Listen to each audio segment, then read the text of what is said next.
بسم الله الرحمن الرحيم. Well, my name is Joram Van Klaveren.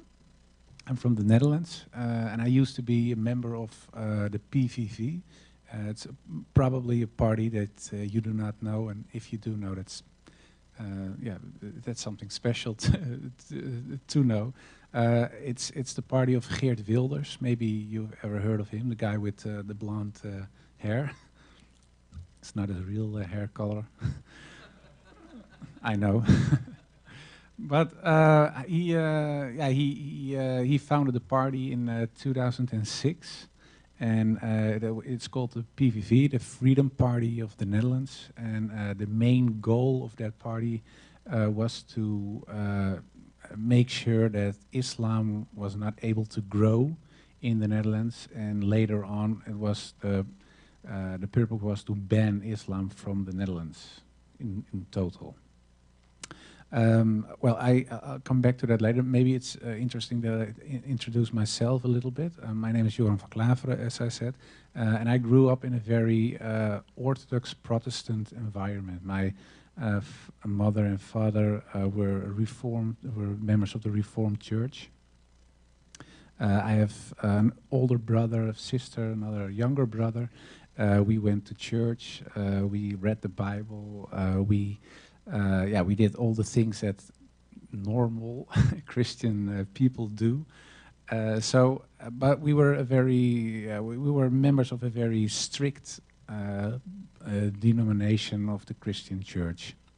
So other religions, were gone astray, in the opinion of the theologians of my church. So that's something that it was not explicitly said, but it's something that you learn during the days that you get raised till let's say 16, 17. I had a certain religious bias towards Islam, not specific Islam, but other religions in general. But Islam was certainly not an option to look at in a positive way whatsoever. I studied comparative religion when I got older. I went to university.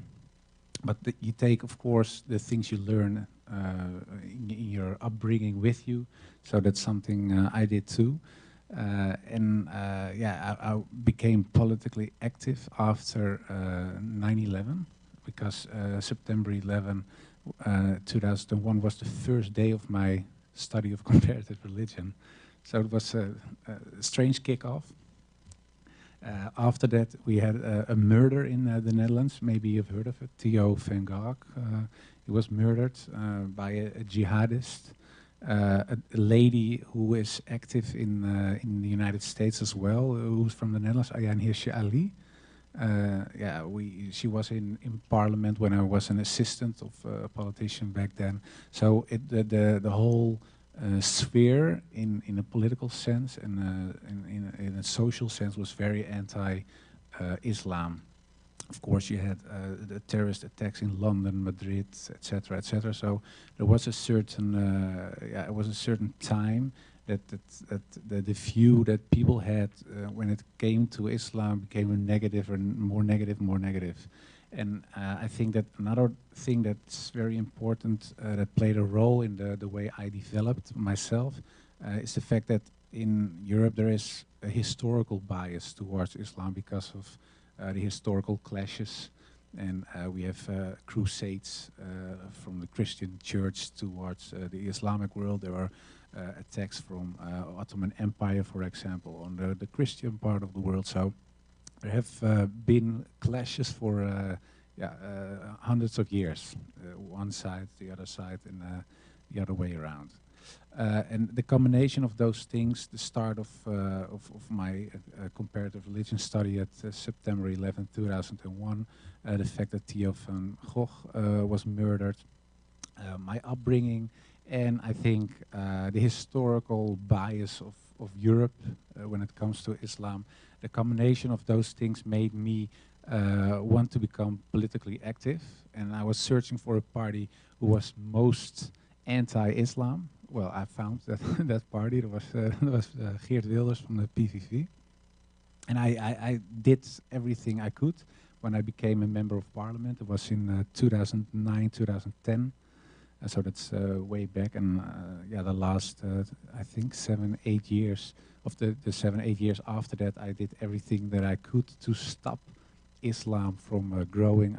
I tried to get legislation to ban Islamic schools in the Netherlands, to ban all mosques, to prohibit reading the Quran. So, and in one time we made legislation, or we tried to make legislation to ban Islam in general from the Netherlands, of course, and alhamdulillah, it didn't work. But that was something that we tried, and I left Islam. Sorry, I left the political party, the PVV, in 2014, 2015. And that was because it was an anti-Islam party. But in 2014, 2015, Geert Wilders was active at a rally, a right-wing rally, and he asked the people, do you want more or less Moroccans? And the whole crowd shouted less, less, less. And then he said, okay, I'll make that happen. And that was, for me, it was a point that I thought, okay, I'm still anti-Islam, but this has nothing to do with anti-Islam anymore. This anti-Moroccans. So I asked him to take his words back or change it or do whatever to play it down a little bit. He said, no, why should I? So then I left. And in 2017, I stopped politics in general. I do something else now. I work for the radio and teach and other things. No politics anymore. But there was one long-held desire that I had, was writing an anti-Islam book, because I was still anti-Islam, only not active in the politics anymore. And I was, I thought it would be a very important thing that all the things that I said and that anti-Islamic people and groups say, that we have a theoretical basis with great grounds, so we can point to the book when people have discussions, and we would solve the dispute about Islam. Is Islam a religion of peace, or is it something very wrong and evil when it comes to Europe or the West or the world in general? So I started writing the book, but I always had, as a Christian guy, my doubts on certain dogmas of the Christian Church, for example, the Trinity, the crucifixion of Christ, and I thought there were those were points when it comes to the Christian dogmas that are difficult to understand. So, but I was writing the book, but those, I tell you this because it comes back later in my story. I tried to write the book, and what I did was all the objections that I had, and those were, for example, Islam promotes terror. That's something that I thought. Islam is anti-women, Islam is anti-Jewish, Islam is anti-democracy. Well, all the prejudices and all the stereotypes when it comes to Islam, I had. And what I did was starting to read and reread the articles and the books that I already read. But at some point I came across information that was at odds with the things that I was used to read and what I learned in the past. So I started writing letters to several ministers, to imams, and to scholars. And one of those scholars was Abdul Hakim Murad. He's a professor from University of Cambridge. But I didn't know that. I just followed a line and thought, oh, well, he's a scholar, so I write. And I didn't know if people would write back, because I put a little link from Wikipedia, and my own page is in English as well. So I thought, okay, I give them at least the information so they know who they are talking or writing with. And after I find out who he was, I thought, oh, well, he will never answer. But he is one of the greatest scholars in Europe when it comes to Islam. And but he did, and I got a 17-page mail back and I thought, whoa. So I started reading and reading and reading, and he asked me at the end, how is it possible? Because you studied comparative religion at Free University, where Abdul Hakim Murad also taught in the past. So he asked me, from what happened? And what titles did you read, and what's the information you got? So I gave him a list with titles. He said, okay, I know where you're coming from, I understand. And I explained that when I was younger and I was at university, the points that I mentioned earlier when it comes to the historical bias and the upbringing, etc. But at one point in 2003, 2004, I went as a student to several mosques. And I asked several Muslims, well, what's up with Afghanistan, Taliban, etc., etc. And there was one guy who told me, well, that's what Islam wants. And he was a Muslim. And he said to me, yeah, well, I don't like it either, but that's what God wants, so we have to do that point. And then I thought, whoa, you're even more crazier than I thought. And that hardened my views when it came to Islam. And I told Abdul Hakim Murad as well, and he said, well, you know what the point is, that you have Dar al-Islam, he said, it's a house of Islam, and you are in a little barn somewhere in the garden with all the extremists, the anti-Islam guys and the extreme Muslims. And so what you have to do is get out of the barn, walk into the garden, look at the house, go into the house, and then we talk again. You can ask questions again. And that's what, and I asked him, well, I'm willing to get out of the barn if you give me some information, how, a map. So he gave me some information, I started reading and reading, and in the end, I thought, okay, Islam, the teachings of Islam, I thought, okay, that it looks very much like Christianity, yeah? Be polite, of course, believing in God, believing in the prophets, etc. But in the end, the big difference, of course, is whether the question whether Muhammad is a prophet or not. So I thought, okay, maybe Islam, the teachings of Islam are okay, but Muhammad is still, as I learned, an antichrist, or he is a crook, or all the bad things you can imagine. That was still the view that I held when it came to Prophet Muhammad. What I did was comparing him not to Jesus, because a lot of people always say you have to compare him with Jesus, but I found that illogical, because Jesus had another mission. Even when I was still not a Muslim, I thought, well, it's more fair to compare him to Moses, because I thought, well, in the Christian church I was brought up, they called Moses the lawgiver, and I thought, well, Prophet Muhammad brought a law as well, the Sharia. So I thought, well, we have two guys who say they bring a law, so it's more fair that I compare those two with each other. And I thought, well, one of my objections was Muhammad used violence. And then, yeah, I read, of course, Moses used violence as well, and especially the guy who followed Moses when Moses died, Joshua is a prophet as well in the Old Testament. He used a lot of violence. And when I compared the teachings when it came to war between the Bible and the Quran, I found out that what the Quran, for example, says, you cannot kill women, children, now all the things you probably know. But in the Bible, there are passages that say the opposite. They say you have to kill women, kill them all. And of course,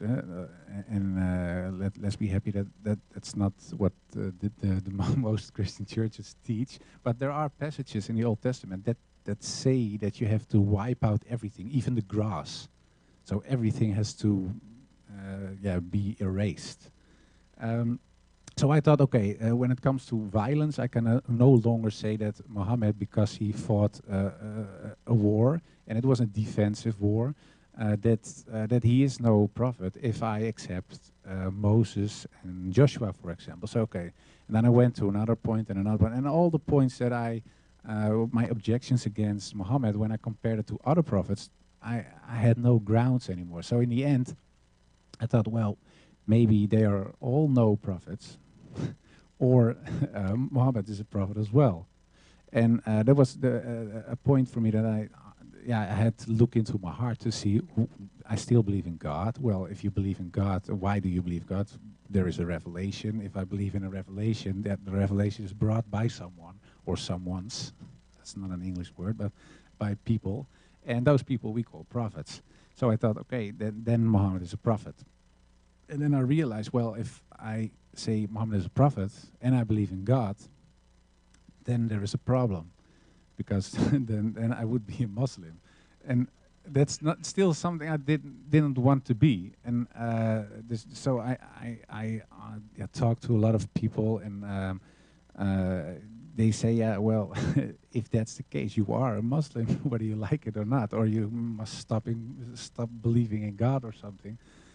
But I couldn't, and then I thought, okay, I just park it and I don't do anything with it, and I'll leave it for what it is. But yeah, if you are a believing person, whether you're not a Christian or a Buddhist or a Muslim, you want to do something with the things you believe in, especially when it's the core or the cornerstone of your life. And it was still so. I believed in God, and I thought, yeah, I want to abide the laws of God. I want to do something that is good.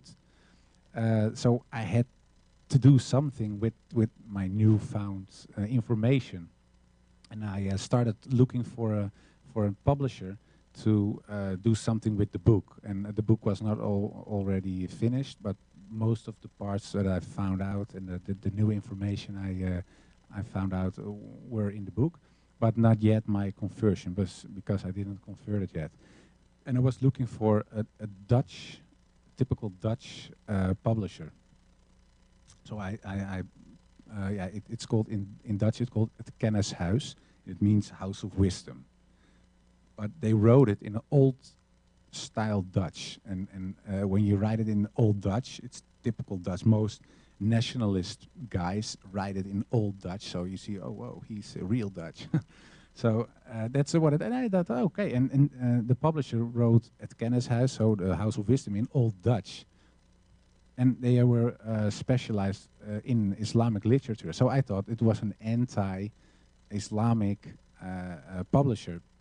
And I wrote them, well, I have scripted, and I got it back. And I said, maybe we can meet. And yeah, all of a sudden there was a guy against me, and he was sitting in front of me, and he was a Muslim.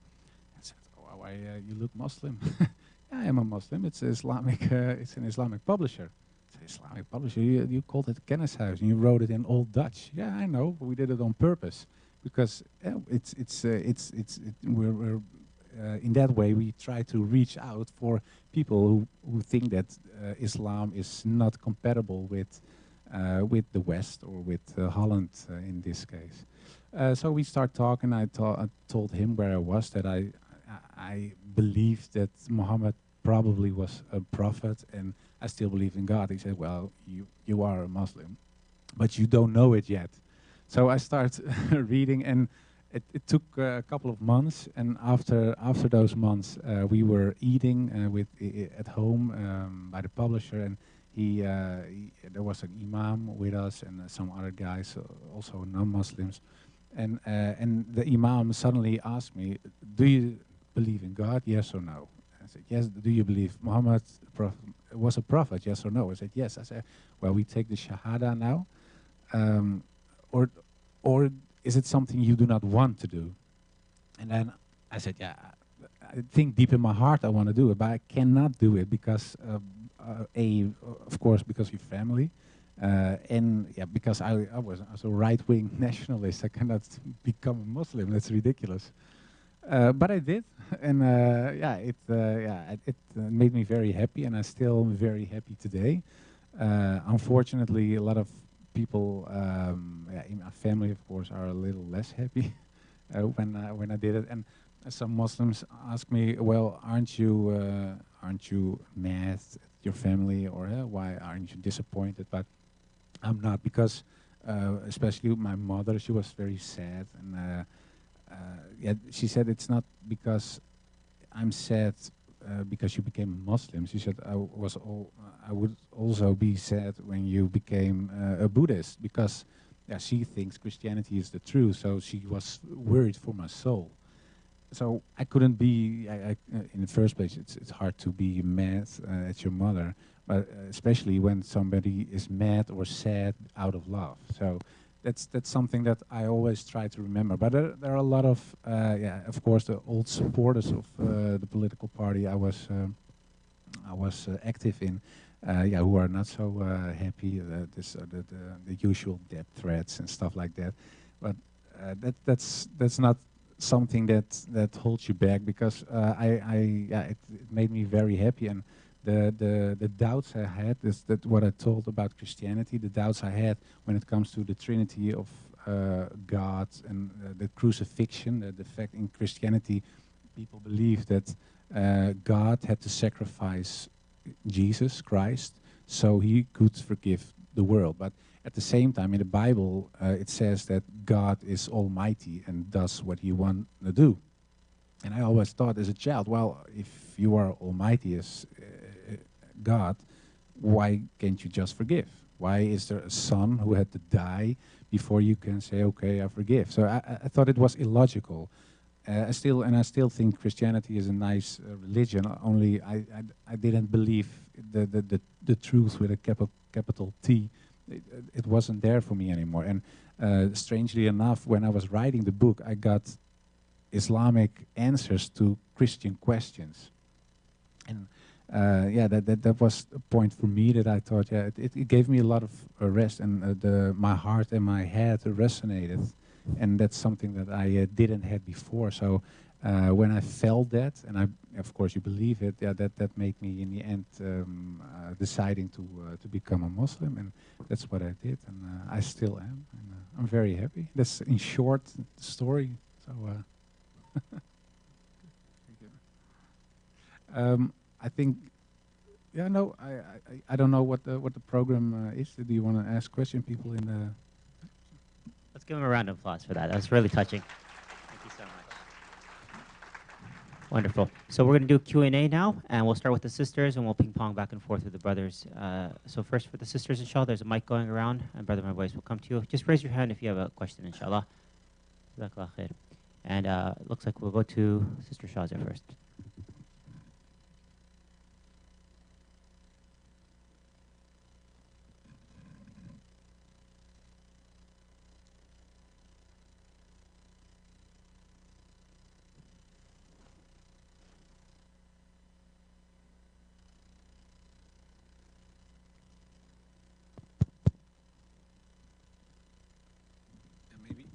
Maybe you can take this one.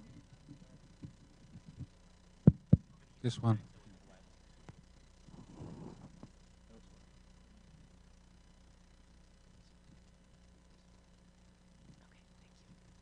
Assalamu alaikum. So I guess what I wanted to ask you was, I personally am a revert to Islam as well. And I come from a household, my parents don't know I'm Muslim. My parents are both very Islamophobic. I think my dad is sort of probably similar to the man you once were.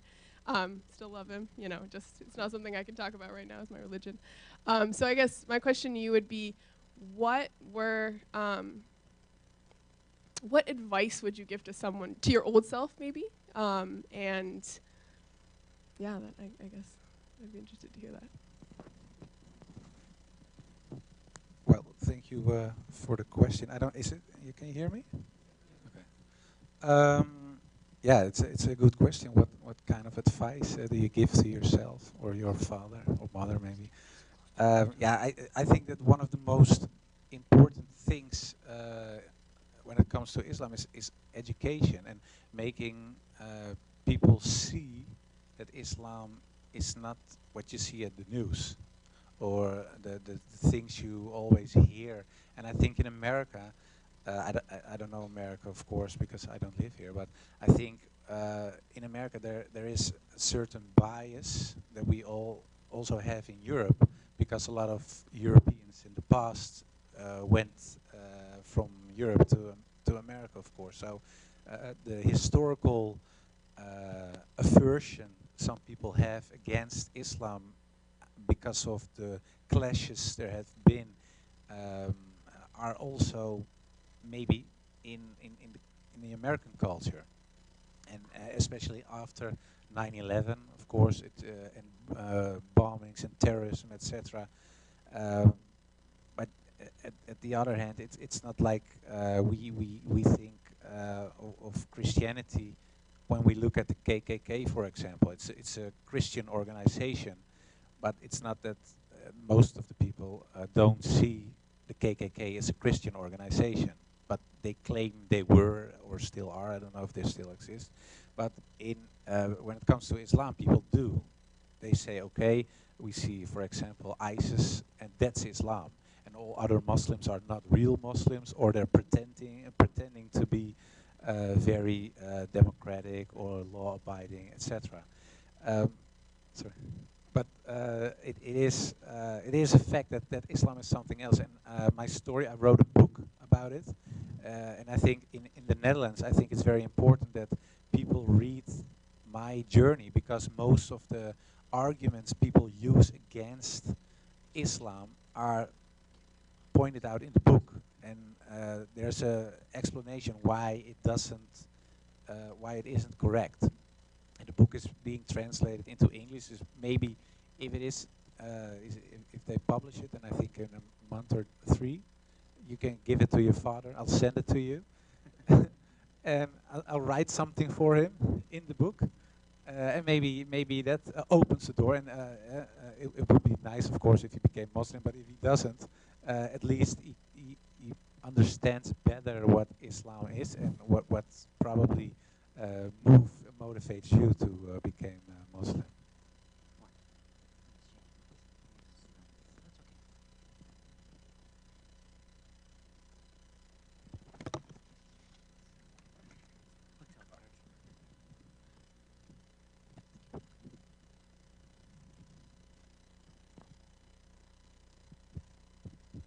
Does this work?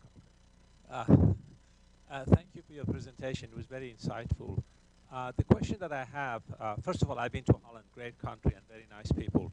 The question that I have is, have you thought about going back to politics and maybe spreading what you've learned and essentially sharing with people and changing their view of the typical stereotype image of a Muslim?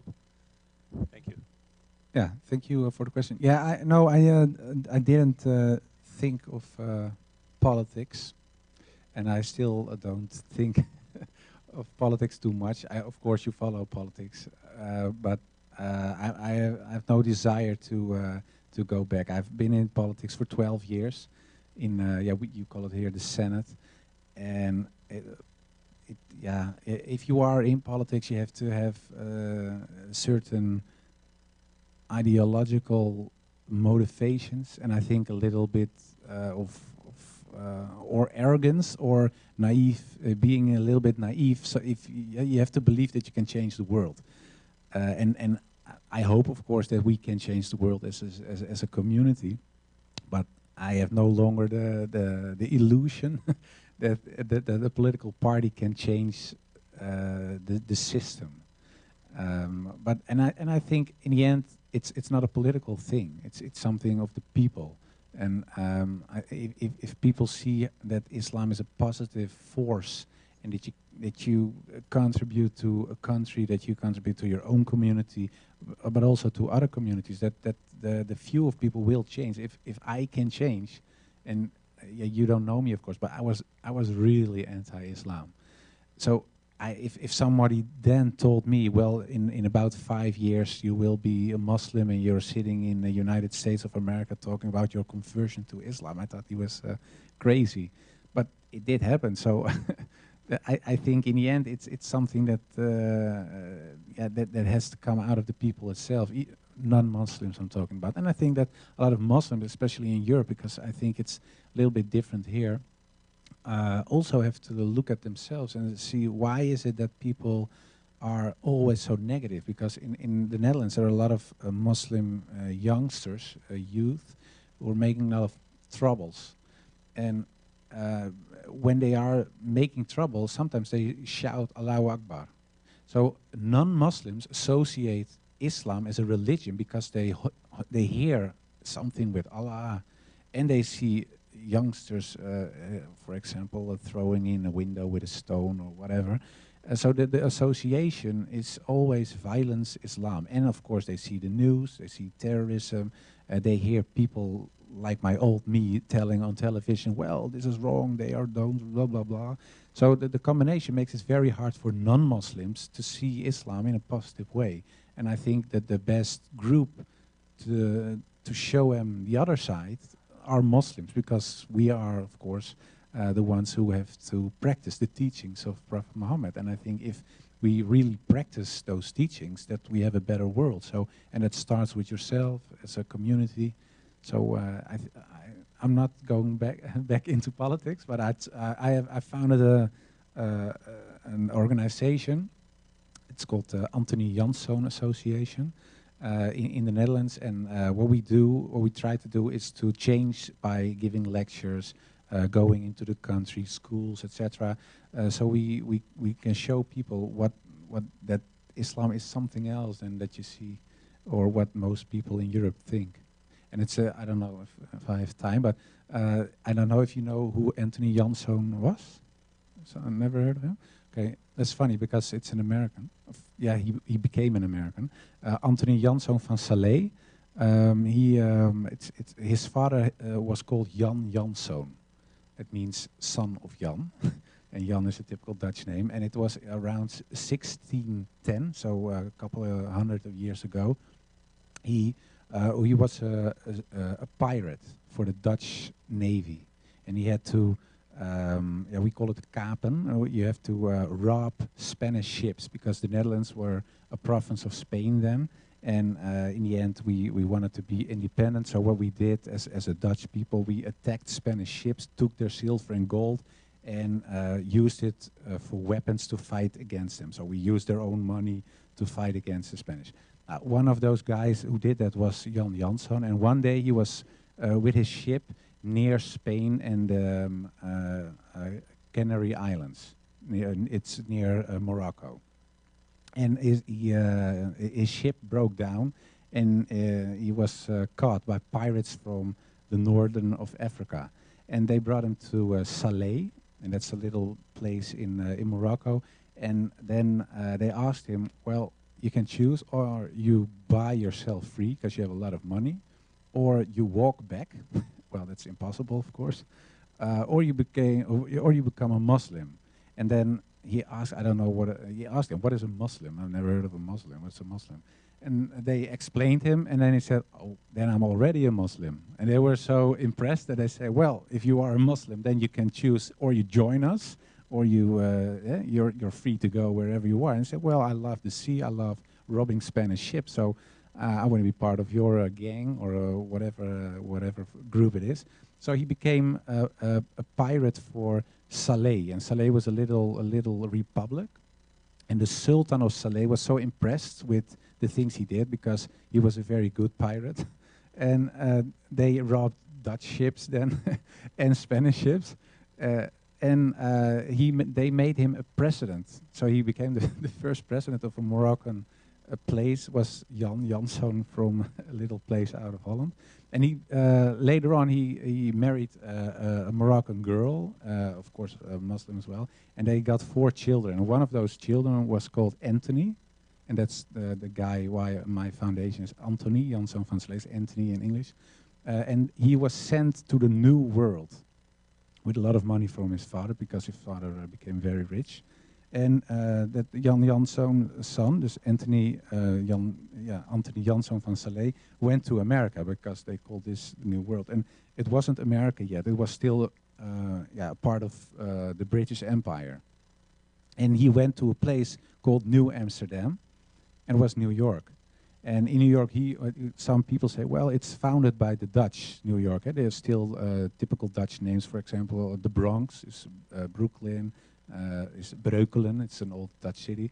And it's true, it was founded by the Dutch, but the guy who did that was a Muslim, because Anthony Janszoon van Salé was the guy who founded the Bronx. He developed Brooklyn. They gave him, he asked them, is there some land somewhere that I can buy? They said, no, you can't, because you're not a Christian. They didn't want it.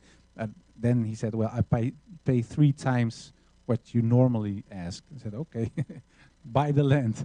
And he gave that. And those Bronx, for example, and Brooklyn were were one of the first places in the New World, in New Amsterdam, who were developed. And it was developed by a Dutch Muslim. So even America, in the core, there are, and I'm not talking about slaves, a rich man, a successful guy, was a Muslim who was one of the founders of New York, still today. And what another funny fact is maybe, is the fact that the first Quran ever brought to the United States was brought by this guy, Anthony Janszoon van Slee. So a Dutch Moroccan guy who was a Muslim brought the Quran to America. It was very funny, and I thought, well, he was a very positive guy, and when he was in New York and he was doing his thing, he was, of course, confronted with a lot of people who didn't like him because he looked different, but also because he was a Muslim. But he was very steadfast, and he did what he had to do. He helped, for example, a little group, they called the Quakers. They were Christian people who were persecuted by other Christians. And he said, no, we have religious freedom here, and it's a new country. Nobody is the boss of someone else, so they can live on my land. So he gave them room to practice their religion. He bought slaves, etc. He did a lot of good things. And I thought, well, that's a nice name for the organization because of the history of his father, the history of himself, and the things he did. So, and with that name, I'll try, and the story, a lot of people in the Netherlands don't know the story as well, so I always tell it to show people that the beginning of the United States, and that's of course one of the mightiest countries in the world, was also Islamic in the core. And it's always nice to show people that there's something familiar and it's not something so strange when it comes to Islam. What will be the name of title of your book? In Dutch, it's afvallige, and it means apostate. And I choose the title because I'm an apostate of Christianity, of course, but it's also a wink. It's because of the discussion about apostasy in Islam. Okay, thank you.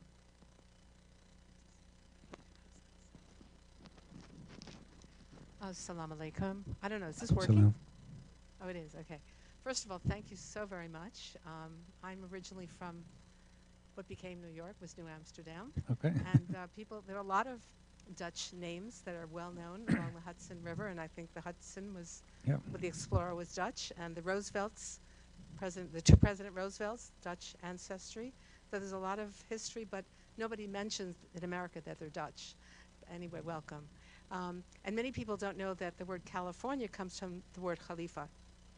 Oh, I didn't know. So either. this is another part of the Muslim history Oh, nice. on the West Coast. I'm wondering, when you speak to people, what reaction you get. Do you speak about Islam? Do you find people are curious or more hostile? Are you able to change hostile people to be open-minded? What's your experience?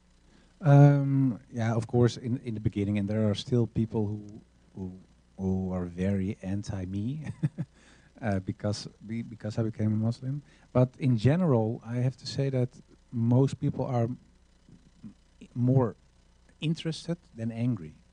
So what happened to you? Why? So that's I think it's a good thing because there is space and room to start talking to each other. And most of the time I ask them, what is your biggest problem with Islam? And most of the time people don't know.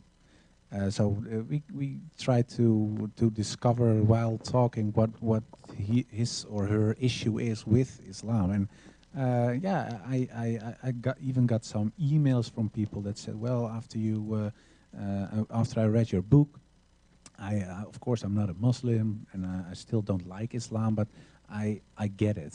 So that's a little improvement. So I think there is a lot of room, and of course, in the end, it's up to us as a community to show people otherwise. And I think in the end, yes, I'm still positive. I think that it's possible that a lot of people will change, and I think it's something else in Europe, and I don't know how it is in America. There's the secularization, so people stop believing in God. In Europe, most of the people in other parts of the world think that in Europe everybody is Christian, but most of the people, especially in the Netherlands, aren't religious at all. And the fact that they lost their religion, not only in a cultural way, but especially in a religious way, yeah, it creates a hole in people's hearts, because there's a famous guy, a religious scientist, Eliade his name. He said, people are always religious. And it's not that you have to be a Christian or Muslim or whatever, but there is something that calls out for something bigger. And he said, because you are designed like that, there's always, you crave for God. And in what form isn't so important now, but he said, well, people, and if people lose God, they're going to search for something else. And I think in Europe, people search they want to fill up the gap in their heart with, for example, nationalism, but also with drugs or with partying all the time. They do things to fill the emptiness in their heart, and that's something else. I see big chances for Islam, because I think Islam is the last real religion. And a lot of people, especially when I talk with Protestant Christians, who are very angry all the time when it comes to Islam, but when you talk to them for real and in a calm way, they realize very fast that, for example, the things my problems, theological problems with Christianity, for example, the Trinity, they feel this, they feel what I mean. So that's what I always tell them. I say, you know that it's illogical. And they say, oh, well, maybe it's illogical, but... And so I see big chances for Islam as a religion to grow in a positive way, especially in places where people lost faith in God. And maybe that's a mission. We don't know, but it will be nice. Assalamu alaikum. Alaikum salam.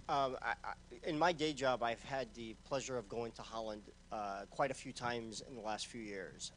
And like many international travelers, I've used Uber to get around the city, in Amsterdam in particular. But I was really disturbed by something, and this is what I was kind of curious about your perspective as it relates to anti-discrimination laws in the Netherlands, as it relates to discrimination against Muslims as they're trying to integrate into the workforce. In particular, I met a Dutch young man who was driving an Uber. He said he was a college grad, born and raised of Pakistani descent, born and raised in the Netherlands. And he said that every time he goes into a job interview, he's asked about his prayer habits and other things that we would, in the U.S., we would find that those are non-starters. Nobody gets asked about those kinds of questions here. And he said to me, do you think I'm driving an Uber because I choose to? I can't get a job. Anywhere I go, I'm facing these kinds of discrimination issues. So anyway, and then he said ultimately, he goes, I identify first as Muslim, then as Pakistani, and then third as Dutch, even though he was born in Holland. And I find that as, in this country we have at least we start from the premise of that there are anti-discrimination laws that protect people when they are applying for jobs. Are there similar protections in the Netherlands, or are they coming? Because I worry about that this large Muslim Moroccan population, for example, is being, or Pakistani is being, kind of isolated in a ghetto where they are, or a mental ghetto where they really are not able to contribute more faithfully to society as a whole, and are identifying with their ethnic background as opposed to, like you are, for example, of the people and contributing broadly to the Netherlands. Yeah, very good question. Yeah, in the Netherlands there are a lot of anti-discrimination laws. Of course we have a constitution as well, and the first article in the constitution is that all people should be treated equal, no matter of race, religion, etc., etc. So there are a lot of laws like that in the Netherlands. But there's also discrimination, and I think that discrimination is something that you see all over the world. All minorities. I talked to some people from Lebanon yesterday. They told me that people from Syria who fled to Lebanon are discriminated because they are from Syria and they're refugees, and they're a burden for them. The same, it's what you see in Turkey, and in the Netherlands you see that with Moroccan people or Turkish people, and they are not refugees, but I think most of the time the majority in countries is skeptical about minorities in general. But yeah, fortunately, we have laws that have to prevent people from discrimination. But that's not always enough, because when it comes to especially commercial companies, they can always say, no, he didn't have the papers that we were looking for, or he has a weird smile or whatever. So that is a big problem. It is, and I don't have an answer for that problem. But in the end, you see that especially the third and fourth generation in the Netherlands are doing so much better. People starting their own companies. You have Islamic lawyers, you have Islamic doctors, engineers. So in the end, and it takes a lot of time, and that's not a nice thing, of course, but it takes a lot of time to walk through the institutions, as they say in Dutch. And I believe it will change. Only it takes so much time, and that's something that a lot of people aren't willing to wait for, of course.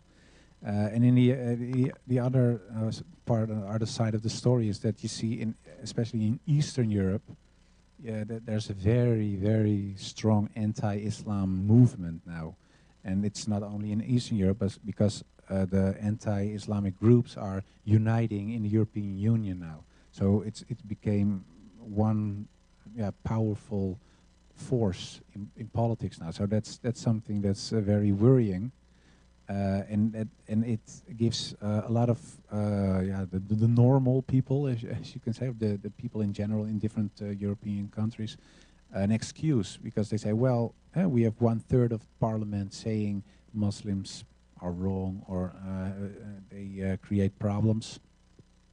It isn't that bad if we discriminate, because we know they cause problems. So it's something that works on several ways, and it's very worrying. But I think the most important thing is educate people, telling people that it's wrong what they are doing.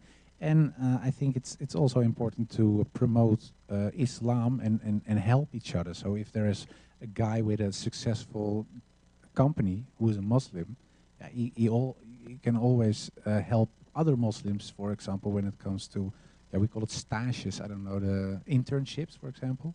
So you can help each other as a community. It's an obligation. So why wouldn't you do that? So I don't have a complete and satisfying answer, but this is what it is. Assalamu alaikum. Alaikum salam. I have two questions, if I may.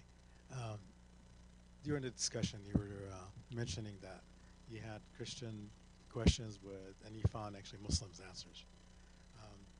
Could you share with us a few of those where you think actually that these are the ones that made it for you?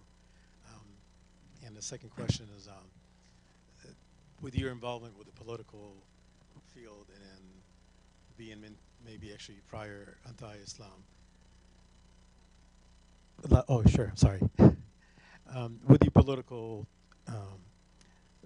movement and being anti-Islam prior to you being Muslim, you have mentioned that maybe most people will look at Islam based on maybe some of these terrorists around the world and maybe in Europe.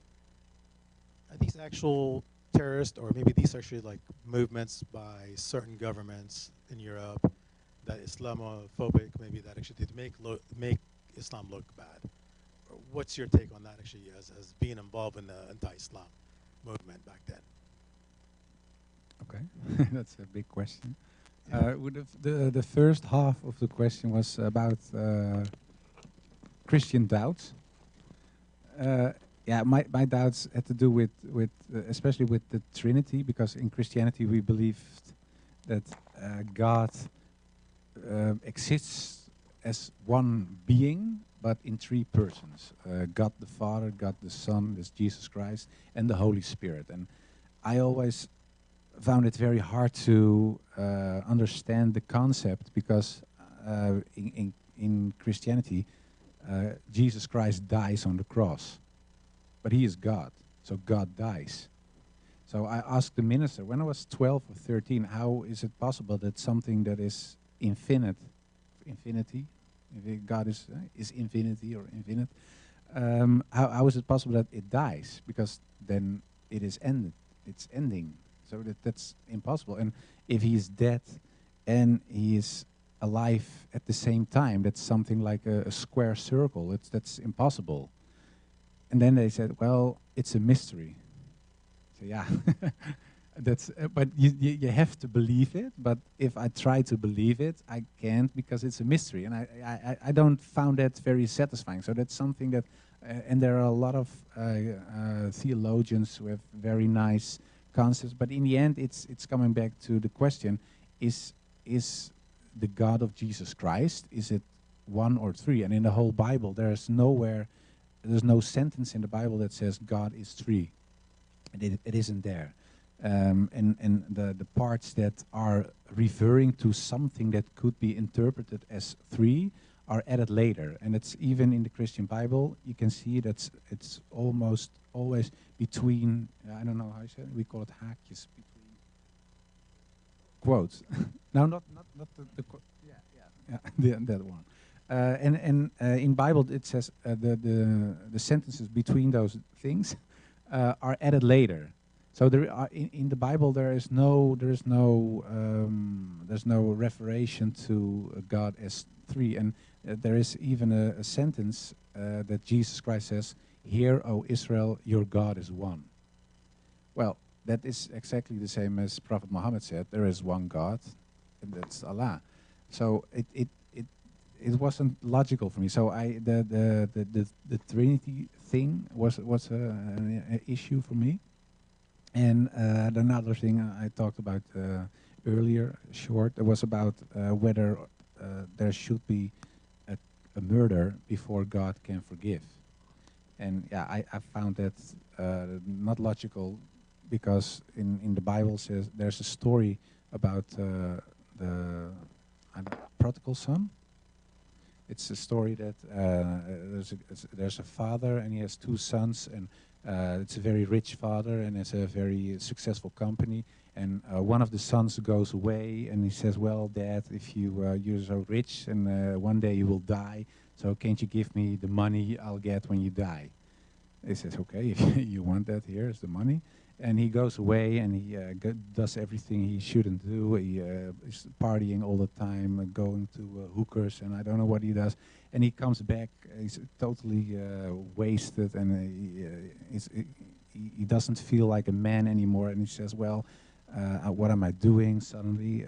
I wish I'd never gone away." And he regrets it very much. And after a few years, he goes back to his father.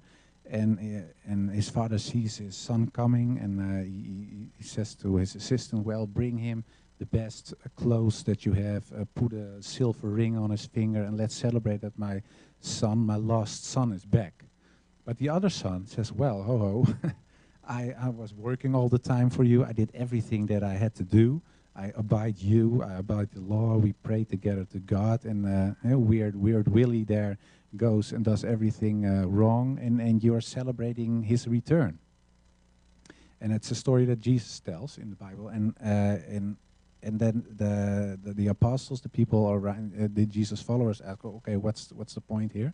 And Jesus says, "Well, okay, the father is happy that his son returned after he did so much things wrong. He still accepts him. And there is no condition, there's no son or whatever who had to die first, or there's no slapping or no screaming, there's nothing. He just forgives his son." And it was for me, I thought, yeah, well, the prodigal son story that Jesus tells, it's almost 180 degrees opposite of one of the dogmas of Christianity, because if Jesus tells this story to show the Rachma of God, how is it that the Christian church teaches that God wants to see someone gets killed first?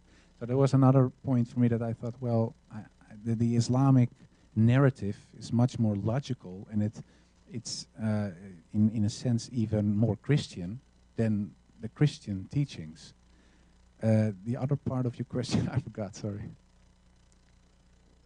some of these suicidal bombers, were they actually like suicidal bombers, or these are just a Islamophobic movement actually trying to advertise actually for these people being around? You know, this is part of actually propaganda. Or Okay, no, well, yeah, in the Netherlands, well, I think terrorism is a real problem because you see, for example, Theo van Gogh, he was murdered, and he was murdered in the town where I live by a guy who was very known in the area, Mohammed Boucheri.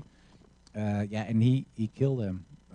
Yeah, we literally seen the guy doing it. He was shooting with a gun. After that, he slit his throat. He pulled a sword in his stomach. He was butchered. And the same you have in France, for example, in Paris, in Belgium, and in other parts of Europe. Well, of course, in the United States as well.